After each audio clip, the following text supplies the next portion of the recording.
तो दोस्तों एक बार फिर से स्वागत है आपका हमारे चैनल में, जहां हम एक्सप्लेन करने वाले हैं ड्रीम गर्ल 2 मूवी को। तो वीडियो को शुरू करते हैं, और अगर वीडियो अच्छा लगे तो वीडियो को लाइक जरूर कीजिएगा, और इसी तरह की वीडियोस पाने के लिए आप हमारे चैनल को सब्सक्राइब भी कीजिएगा, ताकि आपको इसी तरह के लेटेस्ट और फ्रेश कंटेंट मिलते रहे। तो फिल्म की कहानी शुरू होती है करम से, जो कि पार्ट 1 में रामलीला में अभिनय किया करता था, मगर अब वह माता के जगराते गाता है। वह और उसके पिता जगजीत दोनों ही ये काम संभालते हैं, लेकिन इतना काम करने के बावजूद वो अभी भी कर्ज के दलदल में डूबे हुए हैं। और साथ ही करम जो है वो परी नाम की लड़की से प्यार करता है। दोनों ही एक दूसरे से प्यार करते हैं, और एक दिन इस प्यार के बारे में परी के पिता को मालूम चल जाता है, जिनका नाम जयपाल होता है। लेकिन परी ने अपने पिता से करम और अपनी शादी की बात कर ली होती है, इसलिए परी जो है वो करम के पास कॉल करती है और उसे बताती है कि कल सुबह तुम्हारे घर मेरे पिता शादी की बात करने के लिए आ रहे हैं, जो कि बहुत ही जल्दबाजी में हुआ था, और इसके लिए अभी करम तो बिल्कुल भी रेडी नहीं था। तो परी के पिता जयपाल करम के घर पर आते हैं, जहाँ पर कि वो परी और करम की शादी की बात करने के लिए आए थे। लेकिन यहाँ आने पर जयपाल को मालूम चलता है कि करम और उसके पिता जगजीत कर्ज के दलदल में डूबे हुए हैं, और उन्हें ये भी मालूम चलता है कि ये लोग बहुत गरीब हैं। इसलिए जयपाल जो है वो उनके सामने एक शर्त रखता है कि जब तक करम बैंक बैलेंस के रूप में 25 लाख और अपना घर और एक पक्की नौकरी नहीं ढूंढ लेता, तब तक वह परी से शादी नहीं कर सकता। और इस शर्त के लिए करम हामी भर देता है, क्योंकि उसे तो परी से किसी भी हालत में शादी करनी थी। लेकिन प्रॉब्लम ये थी कि आखिर करम 6 महीने के अंदर 25 लाख रुपए कैसे जोड़ता है। तो करम का दोस्त इस्माइली और उसके पिता जगजीत उसे सोना भाई के डांसिंग बार में लड़की बनाकर पैसा कमाने की तरकीब आजमाने का सुझाव देते हैं, क्योंकि करम जो है वो ठुमके लगाने में एक्सपर्ट है, और करम के पास भी और कोई चारा नहीं था, इसलिए वो पहुंच जाते हैं सोना भाई के डांसिंग बार में। वहाँ का माहौल कुछ ऐसा था कि लोग खुलेआम पैसा लौटा रहे थे, और यही माहौल देखकर इस्माइली और करम यहाँ पर आए थे, और करम यहाँ पर पूजा के गेटअप में आया हुआ था। थोड़ी देर के बाद यहाँ पर सोना भाई आ जाते हैं, जो कि पूजा से मिलते हैं, और पूजा से मिलते ही सोना भाई उस पर फ्लैट हो जाते हैं। लेकिन वो ये देखना चाह रहे थे कि आखिर पूजा को कुछ आता है या फिर नहीं, इसलिए यहाँ पर पूजा जो है वो एक सॉलिड परफॉर्मेंस देती है, जहाँ पर कि सारे आदमियों को उसने अपनी ओर आकर्षित कर लिए थे। और यहाँ पर सोना भाई के सामने पूजा हिट हो चुकी थी, और उन्होंने उसे काम पर भी रख लिया था, और सोना भाई को पूजा बहुत ही ज्यादा पसंद आ चुकी थी। तो अगले दिन करम जब कपड़े सुखा रहा होता है, तभी उसके पिता उसके पास आते हैं। दरअसल में क्रेडिट कार्ड का लोन लेने के चक्कर में उसके पास एक बंदा कॉल करके बार बार परेशान किया जा रहा था, इसलिए करम के पिता जो है वो उसे फोन देते हैं, और यहाँ पर करम उस बंदे से पूजा बनकर सुरीली आवाज में बात करता है, और बातों ही बातों में पूजा ने उस बंदे को पटा भी लिया था, इसलिए वो बंदा ही क्रेडिट कार्ड का लोन पे कर देता है। अब अगले सीन में हम देखते हैं परेश रावल उर्फ अबू सलीम को, जिनके पास इस्माइली आता है। दरअसल इस्माइली जो है वो अबू सलीम की बेटी सकीना से प्यार करता है, और यहीं पर हम अबू सलीम के सौतेले बेटे शौकिया को भी देख पाते हैं। तो यहाँ पर अबू सलीम इस्माइली से कहते हैं कि वो तो शादी के लिए बिल्कुल रेडी है, लेकिन उनकी एक शर्त ये है कि उन्हें सबसे पहले अपने बड़े बेटे शाहरुख की शादी करनी है, जो कि 6 महीने से डिप्रेशन में है। उसे एक लड़की ने छोड़कर चली गई थी,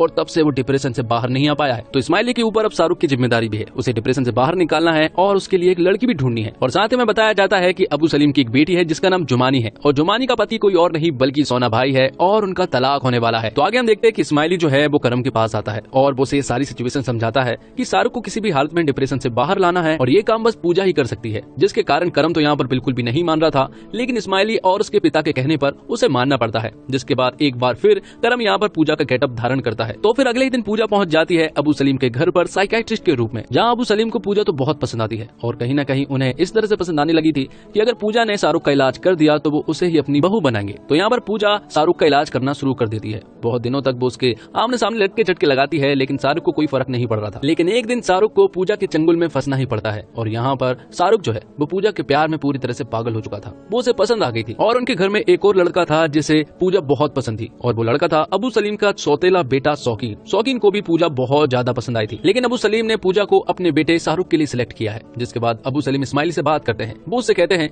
कि पूजा को मैं अपने घर की बहू के रूप में देखना चाहता हूँ, क्योंकि मेरे बेटे शाहरुख को वो बहुत पसंद आई है। शाहरुख को ठीक करने में यहाँ पर करम को 10 लाख रुपए मिले थे। यहीं पर अबू सलीम के अब्बू भी होते हैं, और वो इस्माइली से कहते हैं कि अगर तुम ये शादी करवा देते हो तो मैं तुम्हें 50 लाख रुपए दूंगा। ये सुनने के बाद इस्माइली तुरंत ही करम के पास दौड़ा दौड़ा जाता है, और उसे ये सारी बातें बताता है। करम फिर से ये सारी बातें नहीं मान रहा था, क्योंकि उसे पूजा बनना बिल्कुल भी पसंद नहीं था, लेकिन उसे अपनी शादी भी करनी थी। इसलिए वो लोग प्लान बनाते हैं कि जैसे ही वो शाहरुख से शादी करेगा और पैसा मिलने के बाद वो अगले ही सुबह वहाँ से भाग जाएगा, और उन्होंने ये सारी बातें जो है वो परी को भी नहीं बताई थी। जिसके बाद करम मान जाता है पूजा बनने के लिए, और अब पूजा और शाहरुख की शादी का दिन भी आ जाता है। पूजा तैयार हो रही होती है, और उसके दिमाग में बहुत सारी टेंशन भी सता रही थी, और सबसे बड़ी टेंशन ये सता रही थी कि आखिर शाहरुख से शादी करने के बाद सुहागरात के दिन शाहरुख ने उसके साथ उल्टी सीधी हरकत करने की कोशिश की तो वो क्या करेगा। जिसके बाद फाइनली उन दोनों की शादी हो जाती है। शादी के बीच में यहाँ पर करम के पास परी का कॉल आता है, जो कि फोन उसके पिता उठाते हैं, और उसके पिता परी को यहाँ पर भी कुछ भी नहीं बताते हैं। अब रात को सुहागरात का टाइम था, जहाँ पूजा शाहरुख के लिए दूध का गिलास लेकर जाती है, और जानबूझकर उस गिलास को जमीन पर फेंक देती है, और चिल्लाने लगती है कि ये बहुत बड़ा अपशगुन हो गया, और अब हमें कुछ भी नहीं करना चाहिए। जिस पर कि शाहरुख उससे कहता है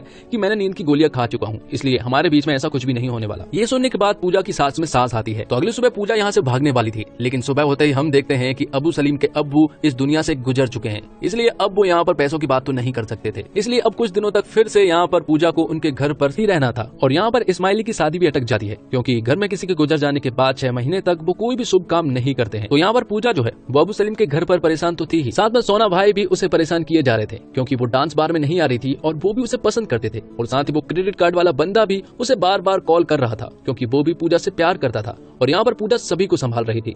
अगले दिन एंट्री होती है करम की, मतलब कि करण अभी भी किसी के सामने नहीं आया था। और जब वो सामने आया तो जुमानी मतलब कि अबू सलीम की बेटी को वो बहुत ज्यादा पसंद आ जाता है। वो कहती है कि सोना भाई से तलाक हो जाने के बाद वो करम से ही शादी करेगी। लेकिन करम को तो जुमानी बिल्कुल भी पसंद नहीं थी। लेकिन करम के पिता जगदीप को जुमानी बहुत ही ज्यादा पसंद आ जाती है, और इसलिए अब जगदीप जुमानी से शादी करना चाहता था। इसलिए वो उसके घर पर पहुंच जाता है। लेकिन यहाँ पर जुमानी जो है वो जगदीप को बहुत बुरी तरह से डांट कर भगा देती है। अब अगले सीन में हम पूजा को देख पाते हैं, जो कि सोना भाई के डांस बार में थी। तो यहाँ पर सोना भाई पूजा से कहते हैं कि मेरे 2 बच्चे हैं, क्या तुम उन 2 बच्चों की मां बनना पसंद करोगी? लेकिन पूजा यहाँ पर उसे कोई भी भाव नहीं देती है, लेकिन मना भी नहीं करती है, क्योंकि उसे यहाँ पर पैसे छापने थे। तो अब जिस तरह से करम जो है वो पूजा के गेटअप में घूमता रहता है, इसलिए कभी कभी उसके लिप्स पर लिपस्टिक लगी रहती है, तो कभी कभी वो लड़कियों के कपड़े लेकर घूमता रहता है। और जुमानी भी करम के ऊपर हमेशा लिपटने की कोशिश करती रहती है, और परी ये बहुत दिनों से नोटिस कर रही थी, इसलिए यहाँ पर परी को करम पर बहुत ज्यादा शक हो रहा था। अब कुछ दिनों के बाद हम देखते हैं कि शाहरुख को पूजा के साथ रोमांस करने की इच्छा होने लगती है, इसलिए वो उसके नजदीक जाने की कोशिश करने लगता है। लेकिन पूजा ये सब कुछ नहीं चाहती है, क्योंकि उसके अंदर पूजा नहीं बल्कि करम है। लेकिन यहाँ पर शाहरुख जब जबरदस्ती करता है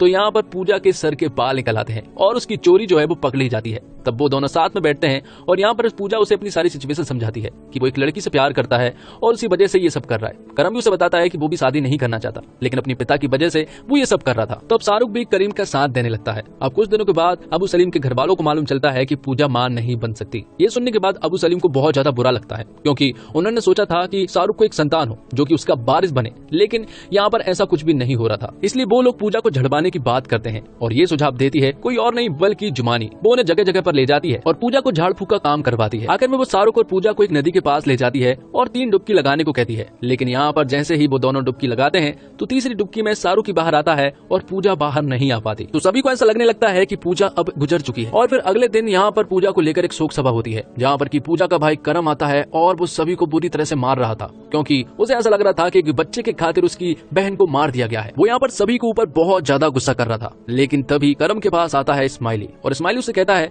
कि तेरे और जुमानी के नकली अफेयर के बारे में परी को मालूम चल गया है और अब वो शादी कर रही है। और ये बात एकदम सच थी। जैसे ही यहाँ पर करम उस जगह पर पहुंचता है तो उसे मालूम चलता है कि परी सचमुच ही शादी कर रही है। दरअसल में परी ने यहाँ पर करम और जुमानी को साथ में देख लिया था, जो कि एक बहुत बड़ी गलती थी। जब वहाँ पर एक डांसिंग परफॉर्मेंस होने वाली थी तो यहाँ पर करम जो है वो एक बार फिर से पूजा बनकर आता है और सभी के सामने एक सॉलिड परफॉर्मेंस देता है। और आखिर में वो यहाँ पर एक सॉलिड स्पीच देता है और बताता है कि एक लड़के को प्यार पाने के लिए क्या क्या करना पड़ता है। एक पुल्लिंग को स्त्रीलिंग में बनना पड़ता है और अपना प्यार को पाने के लिए वो सब कुछ करता है जो कि उसे सही लगता है, लेकिन उसका प्यार ही आगे चलकर उसे नहीं समझ पाता। वो यहाँ पर सभी को एक एक लाइन कहता है और वो सारी लाइनें जो है वो उन सभी के दिलों पर लगती है। और फिर आखिर में परी के पिता इस शादी के लिए मान जाते हैं और यहाँ पर करम और परी की शादी करा दी जाती है। तो दोस्तों, फिल्म की सबसे खास बात इसकी स्क्रिप्टिंग है और ऐसा लगता है जैसे कॉमेडी पंच की बारिश हो रही है। एक पंच खत्म होने से पहले ही दूसरा जोक आ जाता है, जिसकी वजह से आप लगातार हंसते रहते हैं। फिल्म का फर्स्ट हाफ स्ट्रॉन्ग है, लेकिन सेकंड हाफ थोड़ा स्लो हो जाता है।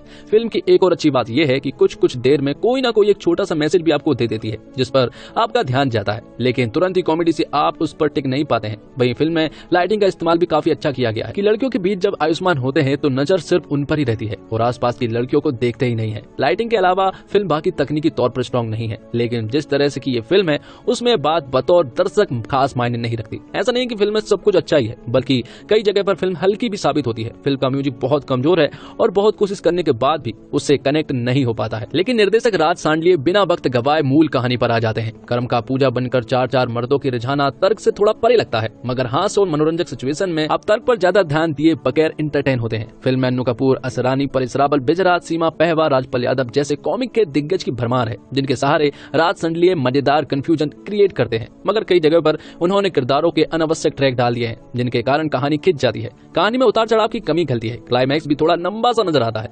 वन लाइनर के जरिए रोजमर्रा की जिंदगी में वह हास्य तलाश ले जाते हैं, मगर कुछ संवाद बचकाने भी लगते हैं। और संगीत की बात की जाए तो मीट ब्रदर्स का दिल का टेलीफोन 2.0 गाना अच्छा बन पड़ा है, मगर बाकी के गाने प्रभावित नहीं कर पाते हैं। और फिल्म के पहले सीन सीन से ही ये फिल्म बहुत मजेदार है। आप बिल्कुल भी बोर नहीं होते हैं, खूब हंसते हैं। फिल्म अच्छी पेस से आगे बढ़ती है और आप ड्रीम गर्ल की इस दुनिया में गुम हो जाते हैं, अपनी सारी टेंशन भूल जाते हैं। एक के बाद एक मजेदार सीन आते हैं और आपको एक सोशल मैसेज भी मिलता है बिना ज्ञान के मजेदार तरीके से। और आयुष्मान खुराना ने एक बार फिर दिखा दिया है कि वो कमाल के एक्टर हैं और उन्हें लेकर जो कहा जाता है वो सही कहा जाता है कि उनका अपना अलग जॉनर है। ड्रीम गर्ल में सिर्फ पूजा की आवाज थी, यहाँ पूजा दिखती है और बेहद हसीन तरीके से आपका दिल जीत लेती है। अनन्या पांडे अच्छी तो लगी है लेकिन एक्टिंग पर थोड़ा और काम करना होगा। उन्होंने अच्छा काम किया है। करम यानी पूजा के पापा के किरदार में अन्नू कपूर शानदार है और आयुष्मान और उनकी केमिस्ट्री गजब की है। परेश रावल के कमाल का काम किया है। राजपाल यादव जबरदस्त है। अभिषेक बनर्जी, मनोज जोशी, सीमा पहबा, मनोज सिंह, सबका अच्छा काम है। और ड्रीम गर्ल 2 ओपनिंग बॉल पर ही कॉमेडी का सिक्सर लगा देती है। पूरी फिल्म में आयुष्मान कॉमेडी की धुआंधार पारी खेलते हुए दर्शक का बहुत खूब मनोरंजन करते हैं। इस फिल्म में हीरो भी आयुष्मान खुराना है और फिल्म की हीरोइन भी आयुष्मान खुराना ही है। एक मर्द को औरत के रूप में बड़े पर्दे पर देखना और उसके पीछे 4-4 मर्दों का पीछे लगना लॉजिक से परे है, लेकिन फिर भी इस फिल्म को हम खूब इंजॉय करते हैं। पहली ड्रीम गर्ल के मुकाबले ये फिल्म ज्यादा मजेदार है, लेकिन जिस तरह से ड्रीम गर्ल ने एक स्ट्रॉन्ग मैसेज दिया है वो इस फिल्म में मिसिंग है। फिर भी कहा जा सकता है कि आयुष्मान खुराना ने उन्हें दिया हुआ टास्क एक असली रॉडी के रूप में पूरा किया है और उनकी टीम ने उनका पूरी तरह से साथ भी दिया है। तो ये कह सकते हैं कि ड्रीम गर्ल 2 पूरी तरह से अभिनेता आयुष्मान खुराना के कंधों पर टिकी हुई है और करम सिंह और पूजा की भूमिका में अभिनय के प्रति उनका समर्पण और मेहनत स्पष्ट नजर आता है। लेकिन कहते हैं ना कि अति सर्वत्र बरजते, तो एक बिंदु पर आने के बाद पूजा का आकर्षण बिखरने लगता है। पूजा के इस टूटते तिलिस्मे पर प्लास्टर चढ़ाने को फिल्म में परेश रावल, अन्नू कपूर और राजपाल यादव से लेकर मनोज जोशी, सीमा पहबा, विजय राज, अभिषेक बनर्जी, मंजू सिंह जैसे हास्य कलाकारों की पूरी बारात लेकर ये धाकड़ कॉमेडी फिल्म बन जाती है। और अनन्या पांडे की बात करें तो सिर्फ अपनी विरासत के बूते पर फिल्म पा रही अभिनेत्री Ananya Pandey film dream girl 2 की सबसे कमजोर कड़ी है। उनका पर्दे पर होना या फिर ना होना, दोनों का कोई खास मतलब नहीं निकलता। साफ पता चलता है कि संवादों को याद रखने के दबाव में